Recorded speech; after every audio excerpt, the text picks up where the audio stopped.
Did you hear about the petrodollar? No. What is the petrodollar? Petro means oil, and dollar means money.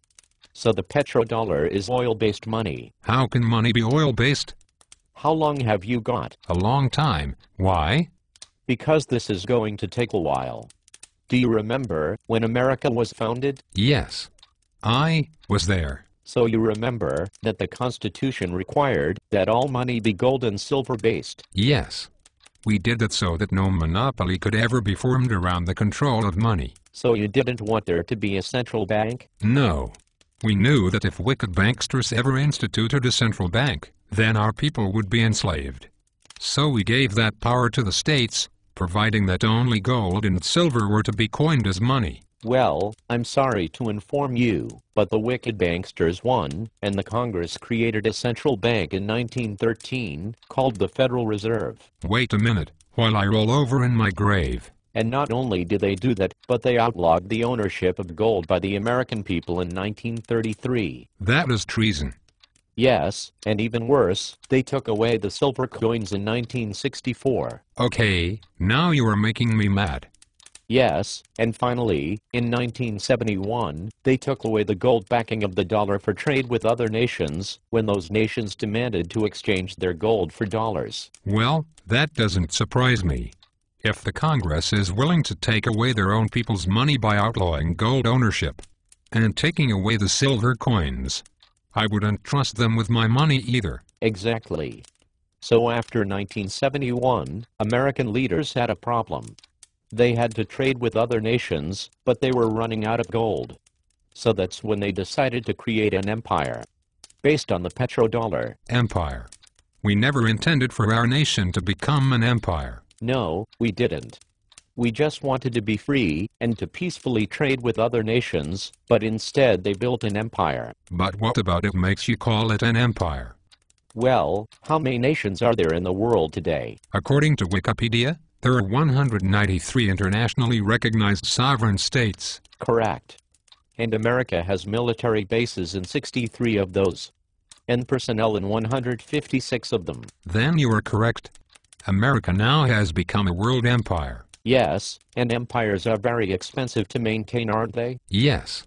That is why we only provided in the Constitution for defensive wars. Because we never wanted America to become an empire, like the British Empire we fled from. But unfortunately, they didn't listen to you, so they built a world empire. But empires are very expensive. So how can you pay for a world empire? Tribute. All historical empires have exacted tribute from the peoples they conquered. Yes. But tribute is also very hard to extract because it takes huge armies of tax collectors. And it is frequently the cause of uprisings and revolutions. So they came up with a better way to pay for the empire. What is that? They decided to force the entire world to use their fiat paper currency.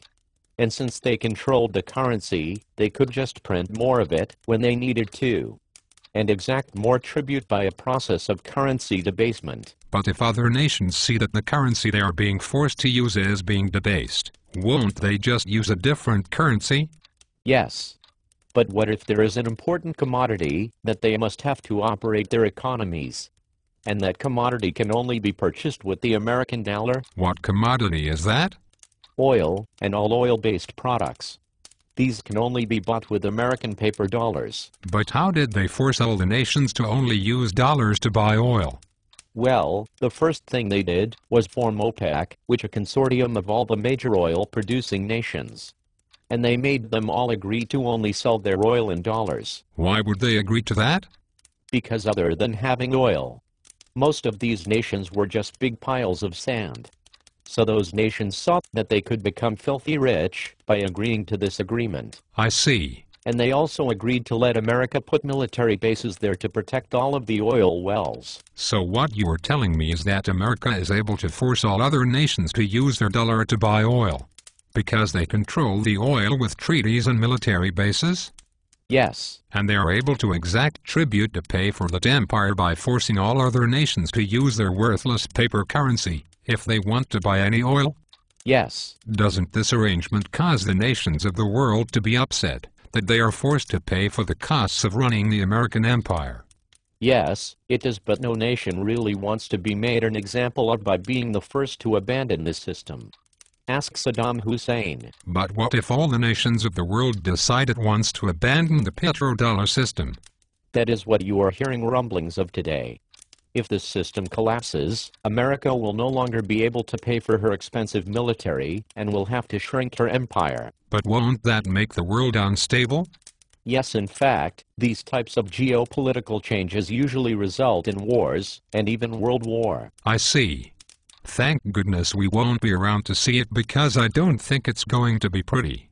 Thank you for explaining the petrodollar. You're welcome. Goodbye.